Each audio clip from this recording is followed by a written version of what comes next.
Hello, everyone, and welcome back. Before we begin, would you please take a moment to hit those like and share buttons so that others can enjoy these nuggets as well? Also, before we begin, I just want to say thank you to Seth for walking us through last week's study, God's Mission to Us, part 2. This week's lesson is entitled God's Call to Mission. Our memory text for this week comes from Acts 1 and 8. But you shall receive power when the Holy Spirit has come upon you. And you shall be my witnesses in Jerusalem and all Judea and Samaria and to the end of the earth. Sabbath lesson reminds me that God has a will and a way. In other words, there are times when God is determined to do something and nothing can stand in his way or stop him. And this brings us to the story of the Tower of Babel. Here you have an entire nation of people who are all living in one geographical location, namely the plains of Shinar.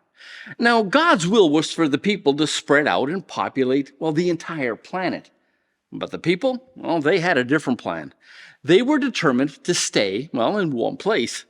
But that's not all they were determined to do. They were determined to challenge God himself. They were so united in their determination that God actually said this about them.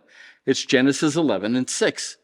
But the Lord said, if as one people speaking the same language, they have begun to do this, then nothing they plan to do will be impossible for them. Please think about that for a moment. If a group of people, evil people, get together and they decide to do something evil, and they are united in that plan, and God says that nothing they can do would be impossible, then imagine what it would be like if God's people were united in doing the will of God. Imagine what we could accomplish.